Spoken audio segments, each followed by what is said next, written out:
اللہ تعالیٰ نے حضرت عیسیٰ علیہ السلام کی ولادت کا صحیح واقعہ بیان فرمایا اور بتایا کہ صحیح اور سچا واقعہ اسی طرح ہے۔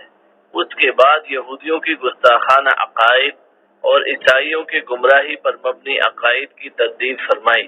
ارشاد ربانی ہے۔ ترجمہ: یہ ہے عیسیٰ ابن مریم اور یہ ہے وہ حق بات جس میں لوگ شک و شبہ میں مبتلا ہیں۔ اللہ کی شان کے لائق نہیں کہ اس کی اولاد ہو، وہ تو بالکل پاک ذات ہے۔ وہ تو جب کسی کام کے سر انجام دینے کا ارادہ کرتا ہے تو اس سے کہتا ہے ہو جا، وہ اسی وقت ہو جاتا ہے۔ سورہ مریم آیت نمبر 34-35۔ قرآن مجید میں دوسرے مقامات پر بھی پوری تاکید کے ساتھ یہی بات بیان فرمائی گئی ہے۔ مثلا ارشاد باری تعالی ہے۔ ترجمہ: اے محمد، یہ ہم تم کو اللہ کی آیتیں اور حکمت بری نصیحتیں پڑھ پڑھ کر سناتے ہیں۔ عیسیٰ کا حال اللہ کے نزدیک آدم جیسا ہے کہ اس نے پہلے مٹی سے ان کا قالب بنایا، پھر فرمایا کہ انسان ہو جا تو وہ انسان ہو گئے۔ یہ بات تمہارے پروردگار کی طرف سے حق ہے، سو تم ہرگز شک کرنے والوں میں نہ ہونا۔ پھر اگر یہ لوگ عیسیٰ کے بارے میں تم سے جھگڑا کریں اور تم کو حقیقت حال تو معلوم ہو ہی چلی ہے، تو ان سے کہنا کہ آؤ ہم اپنے بیٹوں اور عورتوں کو بلائیں، تم اپنے بیٹوں اور عورتوں کو بلاؤ، اور ہم خود بھی آئیں اور تم خود بھی آؤ، پھر دونوں فریق اللہ سے دعا و التجا کریں اور جھوٹوں پر اللہ کی لعنت بھیجیں۔ یہ تمام بیانات صحیح ہیں اور اللہ کے سوا کوئی معبود نہیں، اور بے شک اللہ غالب اور صاحب حکمت ہے۔ سو اگر یہ لوگ پھر جائیں تو اللہ مفسدوں کو خوب جانتا ہے۔ سورہ آل عمران آیت نمبر 58 تا 63۔ یہ آیات اس وقت نازل ہوئی تھی جب نجران کے عیسائیوں کا ایک وفد نبی صلی اللہ علیہ وسلم سے بحث و مناظرے کے لیے آپ کی خدمت میں حاضر ہوا تھا۔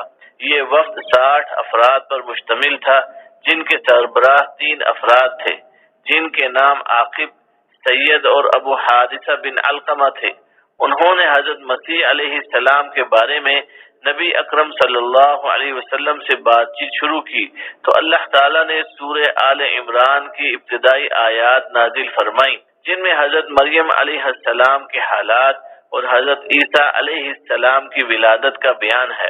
ان آیات میں اللہ تعالیٰ نے رسول اللہ صلی اللہ علیہ وسلم کو حکم دیا ہے کہ اگر وہ آپ پر ایمان نہ لائیں اور آپ کی پیروی نہ کریں تو ان سے مباہلہ کیجیے۔ لیکن جب انہوں نے رسول اللہ صلی اللہ علیہ وسلم کا عزم و ارادہ دیکھا تو مباہلے سے باز آ گئے اور صلح کی پیشکش کرنے لگے۔ ان کے سردار عاقب نے وفد کو مخاطب کر کے کہا، اے عیسائیوں کی جماعت، تمہیں خوب معلوم ہے کہ محمد صلی اللہ علیہ وسلم نبی اور رسول ہیں۔ انہوں نے تمہارے نبی کے متعلق خوب تفصیلی باتیں بیان فرمائی ہیں۔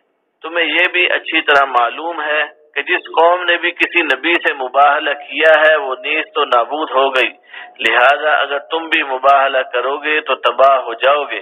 اس لیے اگر تم اپنے ہی دین و عقائد پر قائم رہنا چاہتے ہو تو رسول اللہ صلی اللہ علیہ وسلم سے اجازت لے کر اپنے وطن لوٹ جاؤ۔ انہوں نے سردار کی بات مان لی اور رسول اللہ صلی اللہ علیہ وسلم سے اجازت لے لی کہ وہ جزیہ دے کر اپنے دین پر قائم رہنا چاہتے ہیں۔ آپ نے جزیے کی وصولی کے لیے ان کے ساتھ حضرت ابو عبیدہ بن جراح رضی اللہ عنہ کو روانہ فرمایا۔ حضرت مسیح علیہ السلام کے بارے میں یہودی قوم 3 حصوں میں تقسیم ہو گئی۔ کچھ لوگ تو ایمان لانے کی بجائے کفر پر اڑے رہے۔ انہوں نے آپ اور آپ کی والدہ محترمہ پر نازیبا الزام تراشی کی، اور کچھ یہودی آپ پر ایمان لانے کا دعویٰ کر کے غلو میں مبتلا ہو گئے اور آپ کو اللہ قرار دیا، اور ایک فرقے نے آپ کو اللہ کا بیٹا تسلیم کیا۔ صحیح ایمان رکھنے والوں نے آپ کو اللہ کا بندہ اور رسول تسلیم کیا۔ نجات کے مستحق یہی لوگ ہیں۔ نبی صلی اللہ علیہ وسلم نے فرمایا، جو شخص یہ گواہی دے کہ اکیلے اللہ کے سوا کوئی معبود برحق نہیں، اس کا کوئی شریک نہیں، اور محمد صلی اللہ علیہ وسلم اللہ کے بندے اور اس کے رسول ہیں، اور حضرت عیسیٰ علیہ السلام اللہ کے بندے اور اس کے رسول ہیں، اور اللہ کا کلمہ ہے جو اس نے مریم کی طرف بھیجا، اور اس کی طرف سے آنے والی ایک روح ہے، اور جنت ایک حقیقت ہے اور جہنم بھی حقیقت ہے۔ اللہ تعالیٰ اس مومن کو جنت میں داخل کر دے گا، اس کے عمل جتنے بھی ہوں۔ اگر تھوڑی نیکیاں ہوں گی تب بھی ایمان کی برکت سے نجات مل جائے گی۔ عیسائی حضرت عیسیٰ علیہ السلام کو اللہ تعالیٰ کا بیٹا قرار دیتے ہیں، نعوذ باللہ۔ اس طرح وہ کائنات کے 3 خداؤں کا عقیدہ رکھتے ہیں۔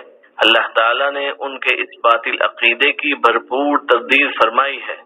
اللہ تعالیٰ نے سورہ مریم کے آخر میں فرمایا، ترجمہ، اور کہتے ہیں کہ اللہ بیٹا رکھتا ہے۔ ایسا کہنے والوں، یہ تو تم بری بات زبان پر لائے ہو۔ قریب ہے کہ اس افتراء سے آسمان پھٹ پڑے اور زمین شق ہو جائے اور پہاڑ پارا پارا ہو کر گر پڑے کہ انہوں نے اللہ کے لیے بیٹا تجویز کیا ہے، اور اللہ کے لائق نہیں کہ کسی کو بیٹا بنائے۔ وہ تمام جو آسمانوں اور زمین میں ہیں سب اللہ کے روبرو بندے ہو کر آئیں گے۔ اس نے ان سب کو اپنے علم سے گھیر رکھا ہے اور ایک ایک کو شمار کر رکھا ہے، اور سب قیامت کے دن اسی کے سامنے اکیلے اکیلے حاضر ہوں گے۔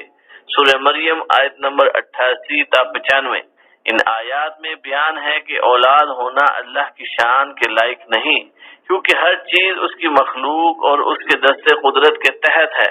اس کے لیے اولاد کا عقیدہ رکھنا اتنا بڑا جرم ہے کہ اس کی وجہ سے آسمان پھٹ پڑے، زمین تہس نہس ہو جائے، پہاڑ ریزہ ریزہ ہو جائیں تو بالکل مناسب ہوگا، جیسے دوسرے مقام پر فرمایا۔ ترجمہ، اور ان لوگوں نے جنوں کو اللہ کا شریک ٹھہرایا حالانکہ ان کو اسی نے پیدا کیا، اور بے سمجھے اس کے لیے بیٹے اور بیٹیاں بنا کھڑی کی۔ وہ ان باتوں سے پاک ہے جو اس کی نسبت بیان کرتے ہیں، اور اس کی شان ان سے بلند ہے۔ وہی آسمانوں اور زمین کا پیدا کرنے والا ہے، اس کے اولاد کہاں سے ہو جبکہ اس کی بیوی ہی نہیں، اور اسی نے ہر چیز کو پیدا کیا ہے اور وہ ہر چیز سے باخبر ہے۔